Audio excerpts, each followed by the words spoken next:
राजस्थान में जी न्यूज के महा एग्जिट पोल के अनुमान के मुताबिक बीजेपी को बढ़त मिलती दिख रही है, जिसके बाद बीजेपी नेताओं ने एक बार फिर जीत का दावा करते हुए कांग्रेस को घेरा है।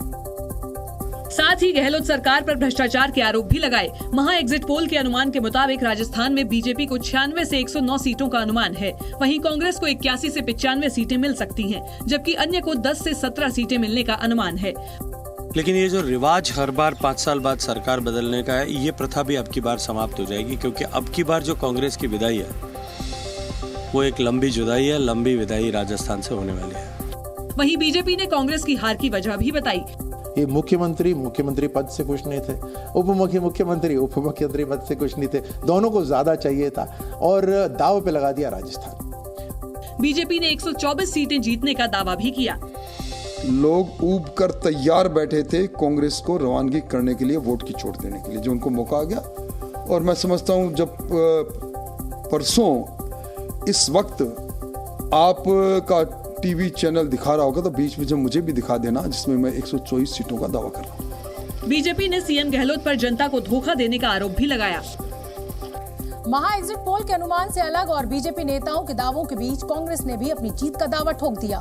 कांग्रेस नेताओं ने एक बार फिर राजस्थान में अपनी सरकार बनाने की बात कही। साथ ही दावा किया कि एग्जिट पोल का अनुमान कुछ भी हो, लेकिन राजस्थान में सरकार दोबारा कांग्रेस की ही बनेगी। एग्जिट पोल कुछ भी आए, सरकार कांग्रेस ही बन रही है। राजस्थान के अंदर 5 राज्यों में बीजेपी कहीं नहीं आ रही है। 5 राज्यों में मुझे लगता है बीजेपी कहीं जीत नहीं रही है। कांग्रेस के मुताबिक कुछ एग्जिट पोल में वो भी आगे दिखे। मेरा ये मानना है कि जो कल एग्जिट पोल आया उसमें कांग्रेस को बढ़त दिखाई गई है। कई चैनल से कईयों ने बीजेपी को दिखाई है। कांग्रेस के मुताबिक नतीजे चौंकाने वाले होंगे। रिजल्ट जो आएंगे वो एक तरीके से चौंकाने वाले होंगे कि हम जो उम्मीद कर रहे हैं उनसे भी कहीं अधिक कांग्रेस के पक्ष में जाने वाले हैं। कांग्रेस नेताओं ने दावा किया कि एग्जिट पोल के अनुमान से ज्यादा सीटों पर वो जीत हासिल करेंगे। जी न्यूज के महा एग्जिट पोल के अनुमान के मुताबिक मध्य प्रदेश में बीजेपी एक बार फिर सरकार बनाती दिख रही है, जिसके बाद अनुमान के इन आंकड़ों पर सियासी बयानबाजी तेज हो गई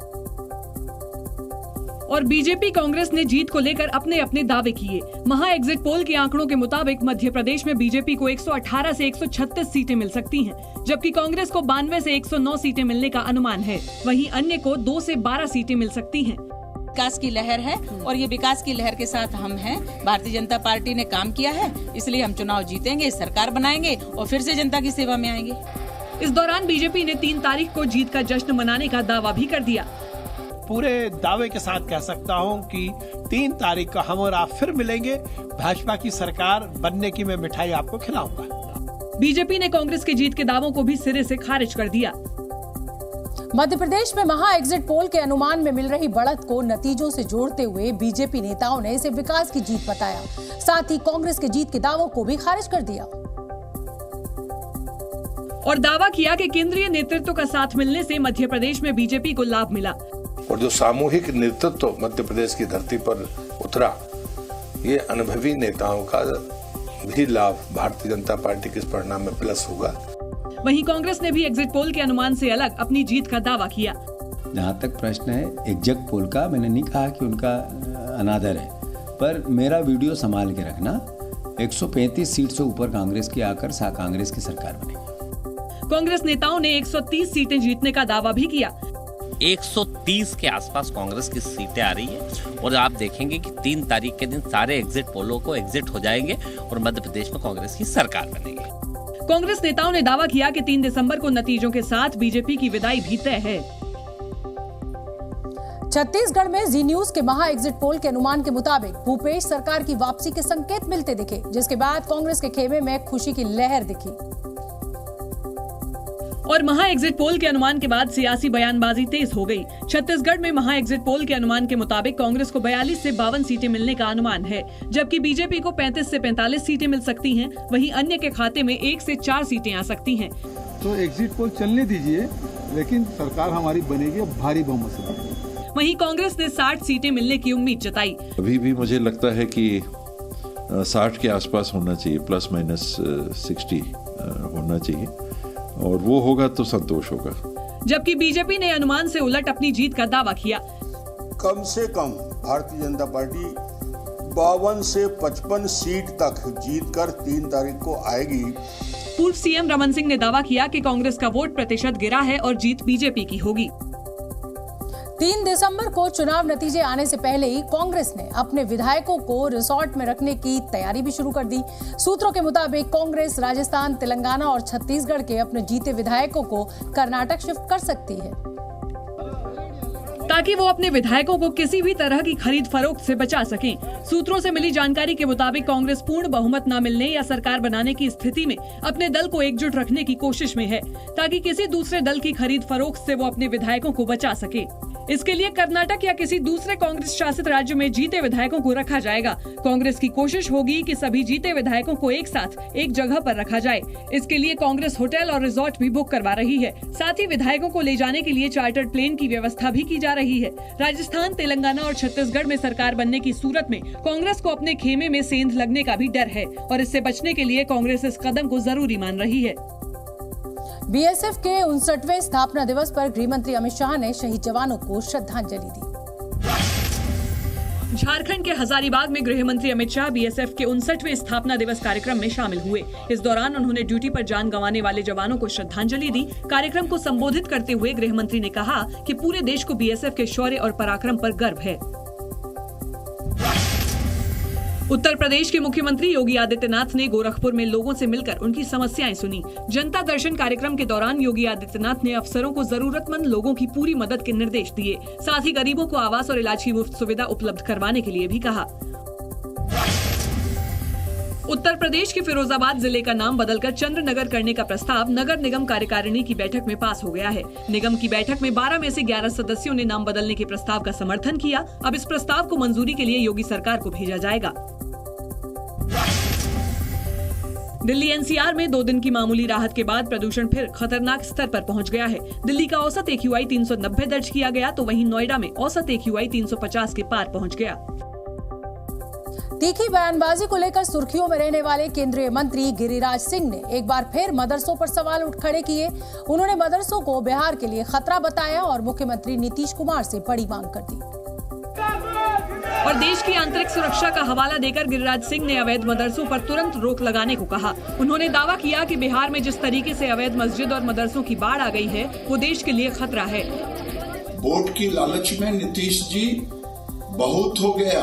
अब बिहार और देश के हो रहे खतरों पर भी विचार करें, क्योंकि बिहार में मुस्लिमों की आबादी 18% है और ये जेडीयू आरजेडी के परंपरागत वोटर माने जाते हैं।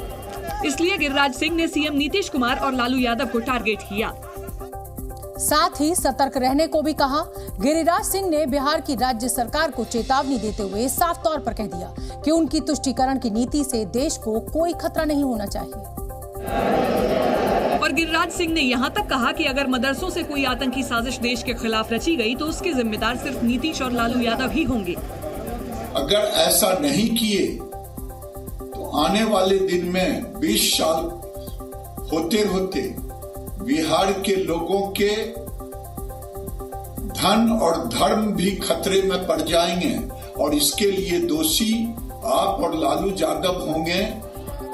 हालांकि गिरिराज सिंह ने वैध मदरसों को पहले की तरह चालू रखने पर जोर दिया, लेकिन ये दलील जरूर दी कि मदरसों में गणित विज्ञान की पढ़ाई होनी चाहिए। इस अवैध को बंद करके वैध मदरसों में विज्ञान की पढ़ाई शुरू हो। गिरिराज सिंह ने बिहार में 3000 मदरसों की जांच का मुद्दा उठाया तो सियासत भी गरमा गई। गिरिराज सिंह को जवाब देने के लिए आरजेडी और कांग्रेस ने आरोपों की बौछार लगा दी। आरजेडी ने तो गिरिराज सिंह पर हिंदू मुस्लिम की राजनीति करने का आरोप लगा दिया। साथ ही तंज भरे लहजे में ये भी सलाह दे डाली कि मंदिर मस्जिद की राजनीति नहीं चलेगी। कब तक बीजेपी राग अलापेगी धर्म के नाम पर, मदरसा के नाम पर, मंदिर मस्जिद के नाम पर, हिंदू मुस्लिम के नाम पर। इस पर अब सियासत की दुकान नहीं चलेगी। वहीं कांग्रेस ने भी गिरिराज सिंह पर तीखा हमला बोला और उन्हें मंद बुद्धि बताकर निशाना साधा। गिरिराज बाबू लंबे चौड़े आदमी हैं और मंद बुद्धि के लोग भी हैं। उससे बहुत ज्यादा आप उम्मीद नहीं कर सकते हैं। पूरी फौज है एक जाहिलों की भारतीय जनता पार्टी के अंदर जो अज्ञानता से भरी हुई है। जेडीयू ने तो गिरिराज के आरोपों का जवाब देते हुए यहां तक दावा कर दिया कि बिहार में एक भी मदरसा अवैध नहीं है।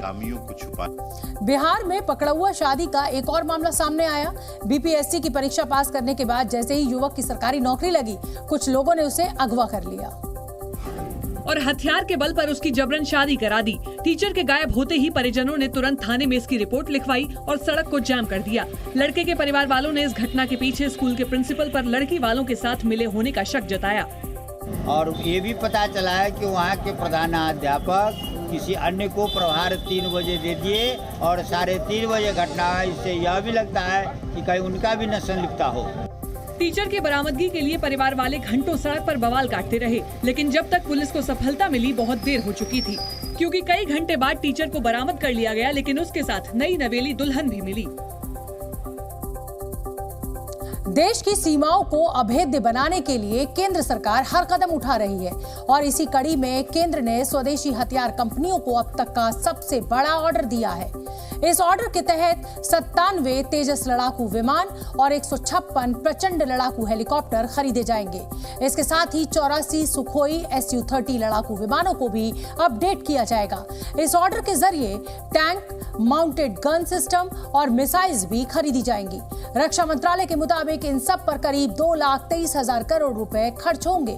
प्रचंड हेलीकॉप्टर आसमान से जमीन पर दुश्मन के टैंक या बख्तरबंद गाड़ियों को निशाना बना सकते हैं। प्रचंड हवा से हवा में वार करने की भी शक्ति रखता है और इसीलिए ये दुश्मन के हेलीकॉप्टर्स और ड्रोन्स को पल भर में मिट्टी में मिला सकता है। जानकारी के मुताबिक जो 156 प्रचंड लड़ाकू हेलीकॉप्टर्स खरीदे जाएंगे, उनमें 90 आर्मी को और 66 एयरफोर्स को मिलेंगे। वहीं 97 तेजस लड़ाकू विमान वायुसेना से रिटायर किए जा रहे हैं।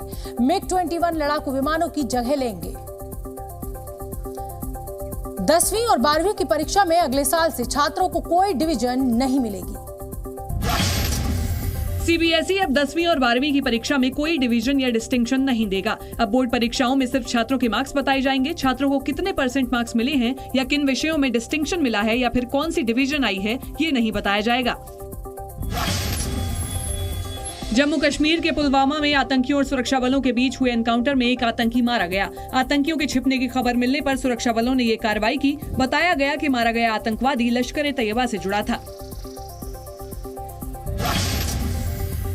5 राज्यों का चुनाव खत्म होते ही लोगों को महंगाई का झटका लगा है। 19 किलो वाले कमर्शियल गैस सिलेंडर के रेट में 21 रुपए का इजाफा हुआ है। अब दिल्ली में कमर्शियल गैस सिलेंडर के लिए 1796 रुपए 50 पैसे चुकाने होंगे, जबकि पिछले महीने कमर्शियल सिलेंडर 1775 रुपए 50 पैसे में मिल रहा था।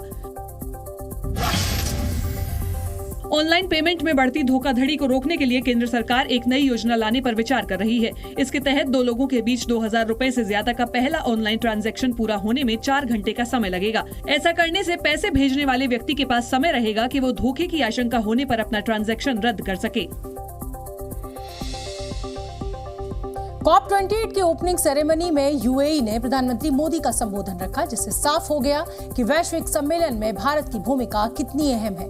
इस दौरान पीएम मोदी ने 2028 में COP33 की मेजबानी का प्रस्ताव भी रख दिया और कहा कि भारत जलवायु परिवर्तन पर संयुक्त राष्ट्र के समझौते का पालन करने के लिए प्रतिबद्ध है और दूसरे देशों की जवाबदेही भी तय होनी चाहिए। हर देश अपने लिए जो क्लाइमेट टारगेट तय कर रहा है, जो कमिटमेंट कर रहा है, वो पूरा कर ही दिखाएगा। इस दौरान पीएम मोदी ने बिना नाम लिए विकसित देशों पर संसाधनों के अंधाधुंध दोहन का आरोप लगाया। लेकिन इसकी कीमत पूरी मानवता को चुकानी पड़ रही है, विशेषकर ग्लोबल साउथ के निवासियों को। यही नहीं, पीएम मोदी ने 33वें COP सम्मेलन की मेजबानी का प्रस्ताव भी रखा। 2028 में COP33 समिट को भारत में होस्ट करने का प्रस्ताव भी रखता हूं। COP28 ओपनिंग सेरेमनी में पीएम को मिले इस सम्मान को यूएई की तरफ से एक विशेष संकेत के तौर पर देखा जा रहा है।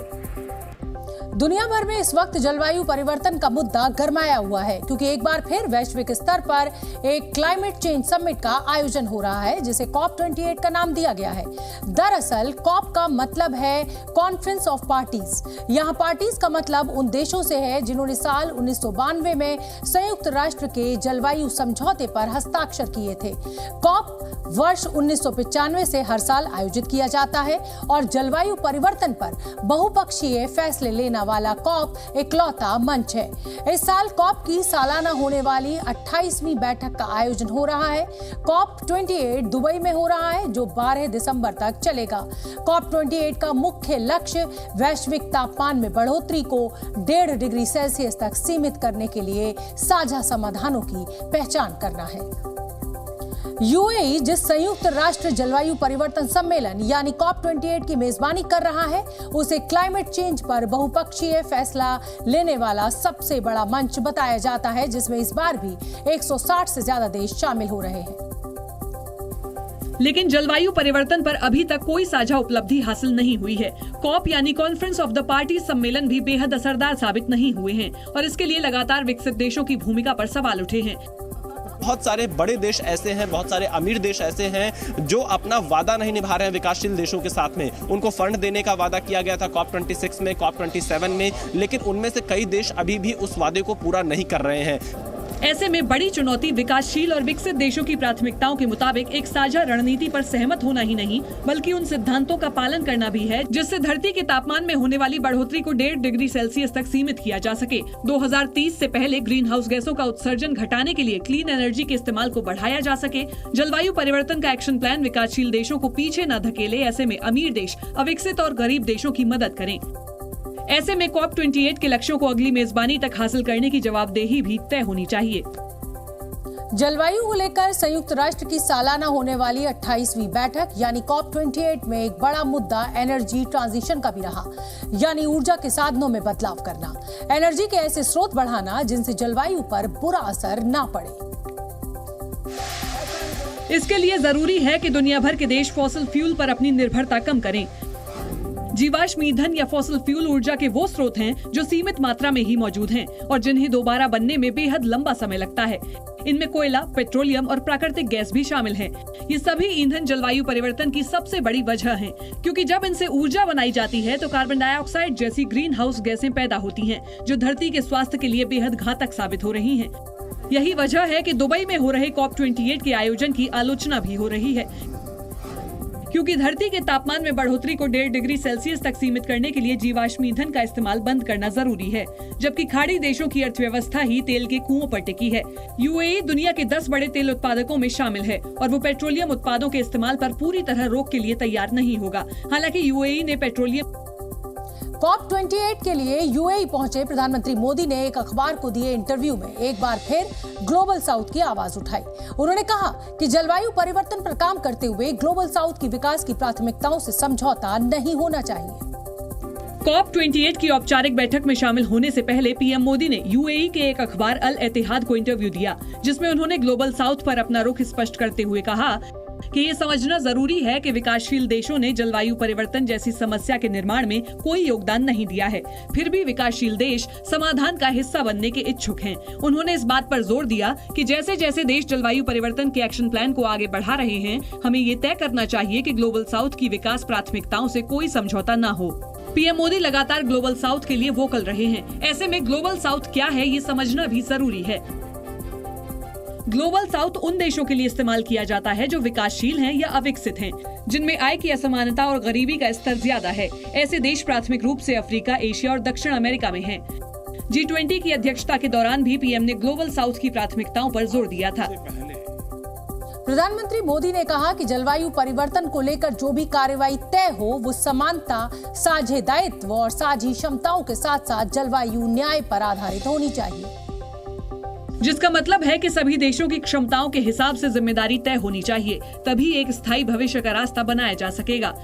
पीएम मोदी ने कहा कि भारत G20 का इकलौता ऐसा देश है जो जलवायु परिवर्तन रोकने के लिए अपनी उन जिम्मेदारियों को तेजी से पूरा कर रहा है जो संयुक्त राष्ट्र ने सदस्य देशों के लिए तय की हैं। पीएम मोदी ने उम्मीद जताई कि COP28 संयुक्त राष्ट्र के फ्रेमवर्क और पेरिस समझौते के लक्ष्यों को आगे बढ़ाने में अंतर्राष्ट्रीय सहयोग को नई गति देगा।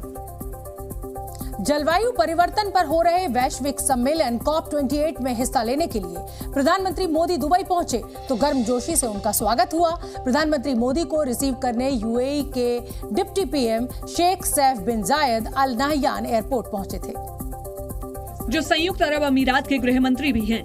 पीएम मोदी जैसे ही विमान से उतरे, शेख सैफ बिन जायद अल नाहयान ने दुबई में उनका स्वागत करते हुए गले से लगाया। एयरपोर्ट से पीएम मोदी होटल की तरफ रवाना हुए तो सांस्कृतिक कार्यक्रम के साथ उनका स्वागत हुआ। एक भारत श्रेष्ठ भारत गीत पर कलाकारों ने भारतीय लोक नृत्य किया।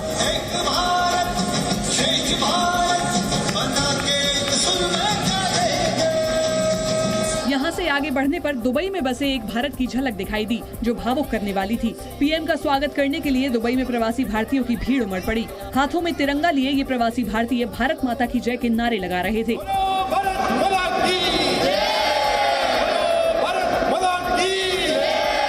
यही नहीं, सारे जहां से अच्छा हिंदुस्तान हमारा और वंदे मातरम के जयकारों के साथ साथ वहां मोदी मोदी के नारे भी गूंज उठे। एक तरफ जहां दुनिया के तमाम देशों की अर्थव्यवस्था हिचकोले खा रही है तो दूसरी तरफ भारत की अर्थव्यवस्था उम्मीद से बेहतर प्रदर्शन कर रही है। ये बताने के लिए आपको 3 आंकड़े दिखाते हैं। पहला, मौजूदा वित्त वर्ष की दूसरी तिमाही में देश में जीडीपी की विकास दर 7.6% दर्ज की गई, जबकि रिजर्व बैंक और तमाम दिग्गज अर्थशास्त्रियों ने अनुमान लगाया था कि दूसरी तिमाही में जीडीपी की विकास दर 6.5% रहेगी। जीडीपी में तेजी की वजह मैन्युफैक्चरिंग, कंस्ट्रक्शन और माइनिंग सेक्टर का सबसे अहम योगदान रहा। दूसरा आंकड़ा ये कि देश में तमाम छोटे बड़े म्यूचुअल फंड्स का औसत रिटर्न 12% रहा।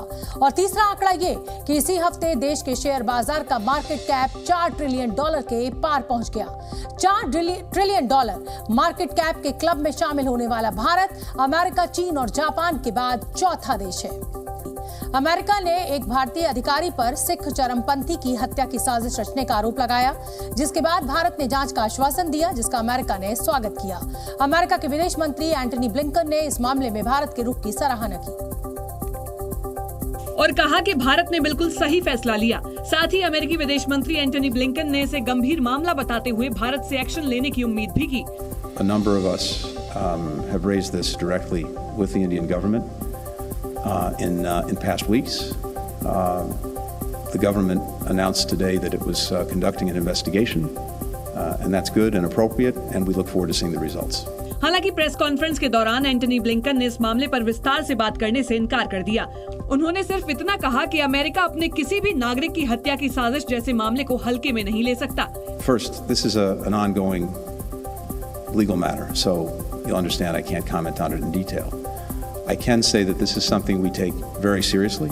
दरअसल अमेरिका के आरोपों के बाद भारतीय विदेश मंत्रालय ने एक उच्च स्तरीय समिति गठित करने की बात कही है।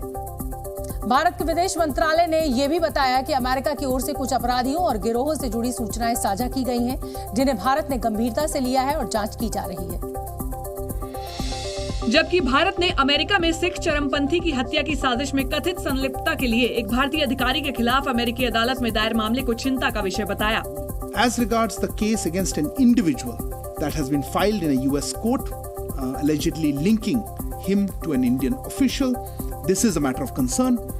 We have said, and let me reiterate, that this is also contrary to government policy. तो वहीं भारत के रुख को देखते हुए अमेरिका ने एक बार फिर दोस्ती का राग अलापा। अमेरिका ने भारत को एक अहम रणनीतिक साझेदार बताया। India remains a strategic partner, and we're going to continue to work to improve and strengthen that strategic partnership. लेकिन अमेरिका में एक सिख चरमपंथी की हत्या की साजिश और साजिश में एक भारतीय अधिकारी का नाम घसीटने से दोनों देशों के बीच रिश्तों में थोड़ी तल्खी जरूर आती दिखी। दरअसल पूरा मामला यह है कि कनाडा की राह पर चलते हुए अमेरिका ने एक भारतीय नागरिक पर सिख फॉर जस्टिस के प्रमुख चरमपंथी नेता को मारने के लिए किसी भारतीय अधिकारी से सुपारी लेने का आरोप लगाया था। और हत्या की कथित साजिश रचने के आरोप में निखिल गुप्ता नाम के उस भारतीय नागरिक के खिलाफ कानूनी कार्रवाई भी शुरू कर दी।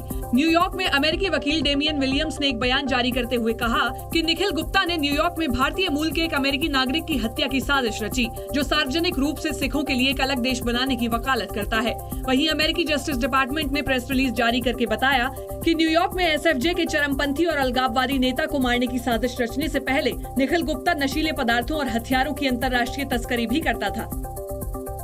यही नहीं, अमेरिका के डिपार्टमेंट ऑफ जस्टिस की प्रेस रिलीज में ये भी बताया गया कि 52 वर्षीय निखिल गुप्ता को इसी साल 30 जून को चेक रिपब्लिक के अधिकारियों ने गिरफ्तार कर लिया था, जिसके बाद उसे अमेरिका लाया गया और मामले की तफ्तीश की गई तो पता चला कि सिख चरमपंथी और अलगाववादी नेता की हत्या की साजिश रचने के लिए निखिल गुप्ता को एक भारतीय अधिकारी ने सुपारी दी थी। हालांकि उस अधिकारी का नाम सार्वजनिक नहीं किया गया। अमेरिकी जस्टिस डिपार्टमेंट ने उसे CC1 नाम से संबोधित करते हुए आरोप लगाया कि इसी भारतीय अधिकारी यानी CC1 के कहने पर निखिल ने एक कॉन्ट्रैक्ट किलर से सिख चरमपंथी नेता के मर्डर के लिए संपर्क किया, लेकिन ये कॉन्ट्रैक्ट किलर असल में एक अमेरिकी एजेंट था। इस एजेंट ने निखिल की पहचान एक और अंडरकवर अधिकारी से करवाई जो हत्या को अंजाम देने वाला था।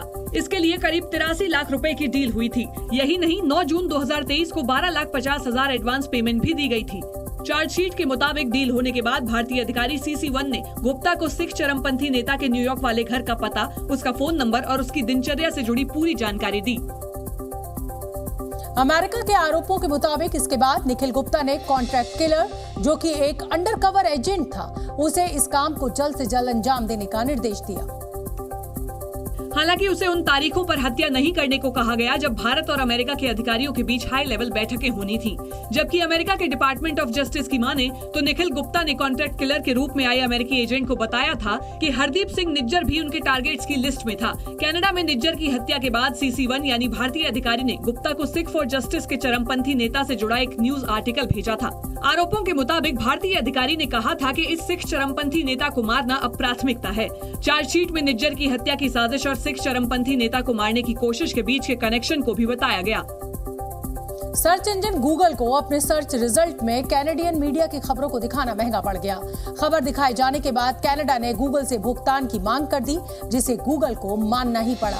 डील के मुताबिक कैनेडियन मीडिया हाउस की खबरों को सर्च रिजल्ट में बनाए रखने के लिए गूगल कनाडा सरकार को हर साल 100 मिलियन कैनेडियन डॉलर यानी करीब 612 करोड़ रुपए देगा। कनाडा सरकार के मुताबिक ये रकम उन मीडिया हाउसेज और न्यूज पब्लिशर्स को मिलेगी जिनकी खबर गूगल के सर्च रिजल्ट में दिखी थी, और फिर मीडिया हाउस में काम करने वाले कर्मचारियों की संख्या के आधार पर इस रकम को बांटा जाएगा। दरअसल कनाडा ऑनलाइन कंटेंट से जुड़ा एक राष्ट्रीय कानून लाने वाला है, जिसके तहत ऑनलाइन कंटेंट का इस्तेमाल करने वाले प्लेटफॉर्म्स और कंपनियों के लिए मीडिया हाउसेस को भुगतान करना अनिवार्य होगा। लेकिन जैसे ही कनाडा सरकार ने खबर के बदले गूगल से रकम की मांग की, वैसे ही मेटा ने फेसबुक और इंस्टाग्राम जैसे ऐप्स पर कनाडा के न्यूज कंटेंट को ब्लॉक कर दिया, और ऐसा करने की वजह से मेटा कनाडा को किसी भी तरह का भुगतान करने से बच गया। बेंगलुरु में कई स्कूलों को बम से उड़ाने की धमकी मिली। बेंगलुरु में ईमेल के जरिए 15 स्कूलों को बम से उड़ाने की धमकी मिली। ईमेल में कहा गया कि कई स्कूलों में विस्फोटक लगाए गए हैं और वहां किसी भी वक्त धमाका हो सकता है। सूचना मिलने पर पुलिस ने सभी स्कूलों की तलाशी ली, लेकिन जांच में कुछ नहीं मिला। पुलिस ईमेल भेजने वाले शख्स की तलाश कर रही है। यूपी के गोंडा में यातायात माह के तहत अनोखा नजारा देखने को मिला। कक्षा 4 में पढ़ने वाली 10 साल की वैष्णवी मिश्रा को ट्रैफिक इंस्पेक्टर बना दिया गया। ट्रैफिक इंस्पेक्टर बनी बच्ची ने पिता को हेलमेट पहनाने के साथ लोगों को यातायात नियमों की जानकारी भी दी। ओडिशा के क्योंझर जिले में यात्रियों से भरी एक वैन एक ट्रक से टकरा गई। इस हादसे में 8 लोगों की मौत हो गई, जबकि 12 लोग घायल हो गए। वैन में 20 लोग सवार थे जो तारिणी माता मंदिर जा रहे थे। पश्चिम बंगाल के हावड़ा में एक प्लास्टिक फैक्ट्री में भीषण आग लग गई। मौके पर पहुंची दमकल की गाड़ियों ने कड़ी मशक्कत के बाद आग पर काबू पाया। आग में लाखों रुपए के नुकसान की आशंका जताई जा रही है। इजराइल हमास के बीच 7 दिनों के संघर्ष विराम की मियाद खत्म होते ही एक बार फिर गाजा शहर आग और धुएं के गुबार से घिर गया। इजरायली सेना ने नॉर्थ गाजा के खान यूनिस समेत कई इलाकों में बमबारी की, जिसमें 32 लोगों की मौत हुई और दर्जनों घायल हो गए। इजरायली वायुसेना ने इतने बम बरसाए कि गाजा कांप उठा। धमाकों की आवाज से एक हफ्ते तक शांत नजर आ रहा गाजा थर्राने लगा, जबकि खान यूनिस शहर एक बार फिर चीख पुकार से दहल उठा। इजरायली हमले में कई इमारतें जमींदोज हो गईं, जबकि कईयों की बुनियाद हिल गई। तो वहीं लोग मलबे में दबे अपनों को तलाशते नजर आए। इजरायली सेना ने आतंकी संगठन हमास पर दक्षिणी इजरायल की ओर रॉकेट दागने का आरोप लगाया और फिर आईडीएफ ने गाजा पट्टी में हमास के ठिकानों पर हवाई हमले शुरू किए। The feeling is like you're on a pause. You're in the middle of a war, we're in the middle of our task, and we're just in pause. Even though we see that the other side is not really pausing. वहीं Israel की थल सेना भी cease fire खत्म होने के साथ ही Gaza पर दोबारा हमले की तैयारी करती नजर आई। हमास पर सीजफायर उल्लंघन और रॉकेट हमले करने के आरोप कितने सही हैं इसका तो पता नहीं, लेकिन सुबह के 7 बजते ही इजरायल के कई शहरों में सायरन बजने लगे और धमाकों की आवाज सुनाई दी। टाइम्स ऑफ इजरायल की रिपोर्ट के मुताबिक स्डेरोट में रॉकेट हमला हुआ, जिसके बाद अलार्म बज उठे। यही नहीं, स्डेरोट में एक जोरदार धमाका भी हुआ। इसके अलावा साउथ गाजा पट्टी के पास मौजूद गोलिद से भी रॉकेट हमले और अलार्म बजने की खबर आई, जबकि एश्कलोन में भी सायरन बजने लगे। और इसी के साथ इजरायली वायुसेना ने गाजा स्थित हमास के ठिकानों पर एयर स्ट्राइक का फैसला लिया।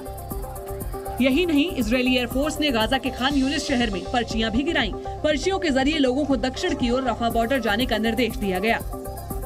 वहीं आईडीएफ ने गाजा पट्टी को सैकड़ों छोटे क्षेत्रों में विभाजित करने वाला एक नक्शा प्रकाशित किया, जिसका इस्तेमाल वो फिलिस्तीनी नागरिकों को सक्रिय युद्ध क्षेत्रों के बारे में सूचित करने के लिए करेगा।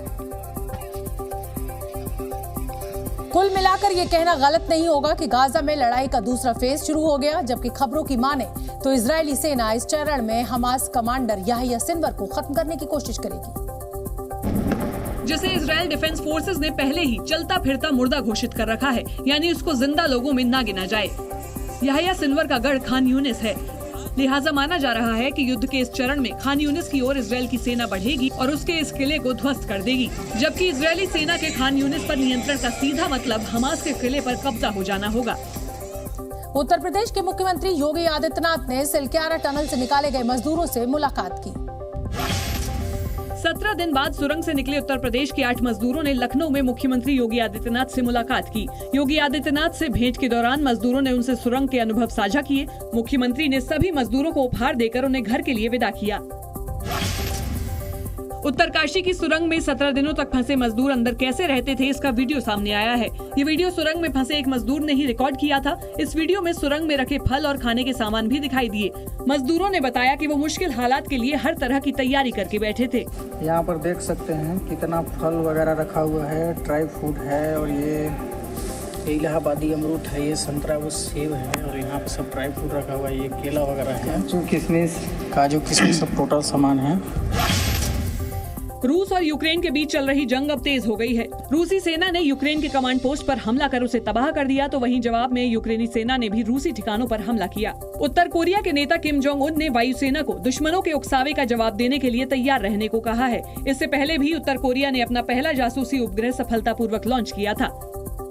एलन मस्क की कंपनी टेस्ला की नई गाड़ी साइबर ट्रक की डिलीवरी शुरू होने वाली है।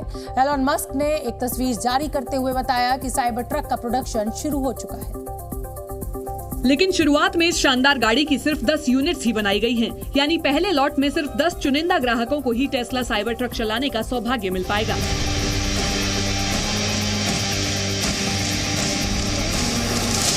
साइबर ट्रक की पहली खेप की तस्वीर सोशल मीडिया पर शेयर करते हुए टेस्ला के सीईओ इलॉन मस्क ने लिखा, ये है साइबर ट्रक की प्रोडक्शन लाइन। मस्क ने साइबर ट्रक को पहली बार 2019 में पेश किया था और अब 4 साल बाद ये बिक्री के लिए तैयार है।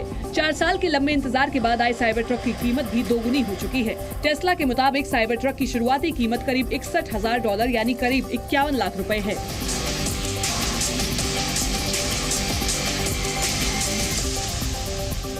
लेकिन महंगे दाम के बावजूद अमेरिका समेत दुनिया के तमाम देशों में लोगों को इस गाड़ी का बेसब्री से इंतजार है। टेस्ला के मुताबिक साइबर ट्रक की अब तक 10 लाख से ज्यादा प्री बुकिंग हो चुकी हैं।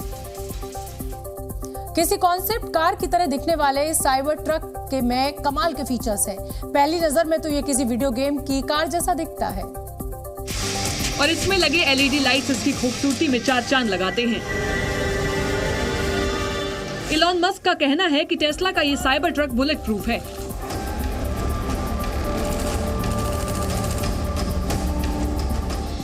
और इसकी बॉडी पर 0.45 और 9 mm की गोलियों का कोई असर नहीं होता।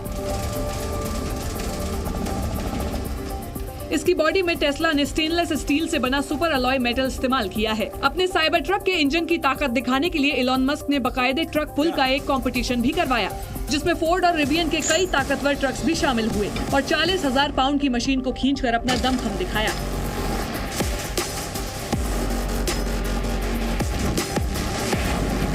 To the truck world, there's something in the truck world called a truck pull.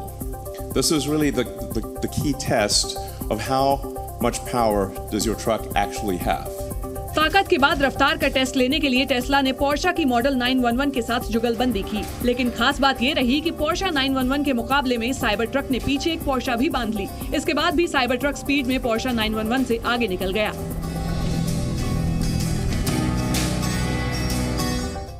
Tesla के साइबर ट्रक को खास किस्म के एलॉय मेटल से बनाया गया है और इसे पेंट करने की जरूरत नहीं पड़ती है। कंपनी का दावा है कि बैटरी से चलने वाला ये साइबर ट्रक सिंगल चार्ज में 514 किलोमीटर की दूरी तय कर सकता है, जिसे रेंज एक्सटेंडर की मदद से बढ़ाकर 708 किलोमीटर तक बढ़ाया जा सकता है। साइबर ट्रक की बैटरी चार्जिंग के लिए टेस्ला 800 वोल्ट का चार्जर दे रही है और दावा है कि ये चार्जर से सिर्फ 30 मिनट में ही कार की बैटरी को फुल चार्ज कर सकता है। 0 से 100 किलोमीटर प्रति घंटा की रफ्तार पकड़ने में इसे सिर्फ 6.5 सेकंड का समय लगता है और इसकी टॉप स्पीड 180 किलोमीटर प्रति घंटा है। सर्दियां शुरू होते ही जम्मू कश्मीर के तमाम इलाके सैलानियों से गुलजार हो गए हैं। गुलमर्ग समेत कई जगहों पर इतनी बर्फ गिरी कि जन्नत को देखने के लिए पर्यटकों की भीड़ उमड़ पड़ी। और लोग जब गुलमर्ग की ऊंची पहाड़ियों पर पहुंचे तो वहां के सौंदर्य को देखते ही रह गए। इतना अच्छा आज तक मुझे इतना अच्छा लगा ही नहीं और यहाँ पे बहुत ठंडी है, क्योंकि कुदरत का ऐसा नजारा ठंड के 2-3 महीने ही देखने को मिलता है। इसलिए अपने चारों ओर बर्फ की मोटी चादर देखकर पर्यटकों का उत्साह और बढ़ गया और वो बर्फबारी में मस्ती करने लगे।